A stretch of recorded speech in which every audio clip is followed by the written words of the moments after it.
بسم اللہ الرحمن الرحیم۔ السلام علیکم۔ دنیا اس وقت ایک خطرناک موڑ سے گزر رہی ہے اور اب پوری دنیا میں خطرے کی گھنٹی بج چکی ہے۔ کسی کو کچھ سمجھ نہیں آ رہا کہ ہم آخر کس طرف جا رہے ہیں۔ بڑے ممالک اس وقت سر جوڑے بیٹھے ہیں کیونکہ صورتحال نازک سے نازک تر ہوتی جا رہی ہے۔ پوری دنیا میں اس وقت بہت تیزی سے تبدیلیاں ہو رہی ہیں۔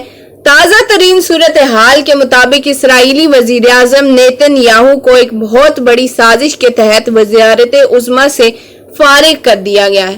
اسرائیل کے آئین کے مطابق وزیر اعظم پر یہ لازم ہوتا ہے کہ وہ اپنا بجٹ پاس کروائے اور اگر وہ پاس نہ کروا پائے تو پارلیمنٹ کو تحلیل کر دیا جاتا ہے اور اس طرح وزیر اعظم اپنے عہدے سے ہاتھ دھو بیٹھتا ہے۔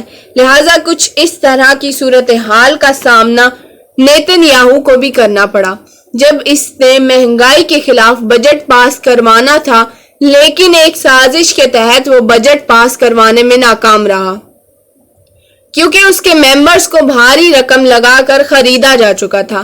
لہٰذا ووٹ پورے نہ ہونے کی وجہ سے یہ بجٹ پاس نہ ہو سکا۔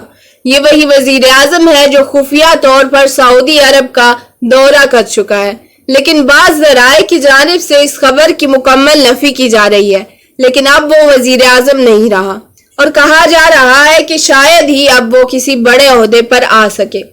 دراصل نیتن یاہو کافی عرصے سے اسٹیبلشمنٹ کی آنکھوں میں کھٹک رہا تھا۔ ان کی نظر میں نیتن یاہو کی کارکردگی کوئی حوصلہ افزا نہیں رہی، لہٰذا اب اسٹیبلشمنٹ کو وہ بندہ چاہیے تھا جو اگلے مورچوں پر جا کر لڑے اور دشمنوں کو منہ توڑ جواب دے سکے۔ اگر ہم عالمی منظر نامے پر غور کریں تو صاف نظر آئے گا کہ ہر جگہ ایسے بندے لائے جا رہے ہیں جو بنیادی طور پر مسلمان مخالف گروپ ہیں۔ مثال کے طور پر آپ جو بائیڈن کو ہی دیکھ لیں جو اس وقت امریکہ جیسی سپر پاور پر مسلط ہو چکا ہے، کیونکہ اب ان کا مقصد مسلمانوں کی نسل کشی کرنا ہے۔ لہٰذا اب ان کو ایسے بندے چاہیے جو بڑے اقدامات اٹھا سکیں اور بڑی جنگوں کی تیاری کر سکیں۔ جو بائیڈن بھی اسی منصوبے کا حصہ ہے۔ کچھ عرصہ قبل ایک سیریز آئی تھی، اس میں یہ دکھایا گیا تھا کہ کچھ خفیہ طاقتیں مسجد اقصیٰ پر میزائل گرا رہی ہیں اور جب مسلمان مسجد اقصیٰ کو دفاع کرنے کے لیے آگے بڑھتے ہیں تو ان کو قتل عام شروع کیا جاتا ہے۔ ہیکل سلیمانی کی تعمیر حضرت داؤد علیہ السلام کے دور میں مکمل نہ ہو سکی، لہٰذا اسے حضرت سلیمان علیہ السلام کے دور میں مکمل کیا گیا اور اس وجہ سے اس کا نام ہیکل سلیمانی رکھا گیا۔ تابوت سکینہ ہیکل سلیمانی میں تب تک محفوظ رہا جب تک اہل بابل نے حملہ کر کے ہیکل سلیمانی کو تباہ نہ کر دیا۔ اس واقعے کے بعد صندوق وہاں سے غائب ہو گیا۔ بعض روایات میں یہ ہے کہ اہل بابل اسے اپنے ساتھ لے گئے، جبکہ ایک رائے یہ بھی ہے کہ اسے آسمان پر اٹھا لیا گیا تھا۔ اب یہود یہ دعویٰ کرتے ہیں کہ جس جگہ مسجد اقصیٰ قائم ہے وہ جگہ ان کی ہے، اگرچہ وہ پورا خطہ مسلمانوں کے لیے مقدس سمجھا جاتا ہے۔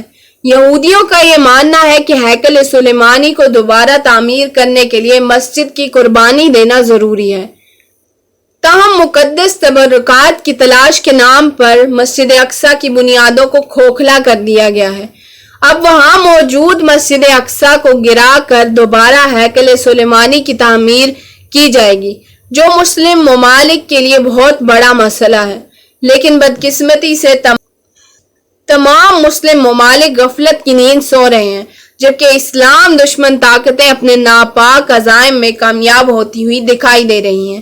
یہ آج کی بات نہیں بلکہ یہ طاقتیں مسلمانوں کی نسل کشی کرنے کی کوشش میں ہیں۔ کبھی عراق کے مسلمانوں پر ظلم کیا جاتا ہے تو کبھی برما میں انسانیت سوز واقعات۔ یہ سب حقیقی تاریخ کا حصہ بن چکا ہے۔ دعا ہے کہ اللہ کریم تمام اسلام دشمن طاقتوں کو نیست و نابود کرے، آمین ثم آمین۔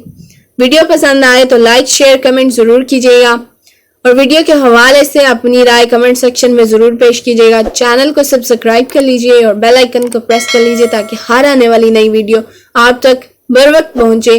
جزاک اللہ۔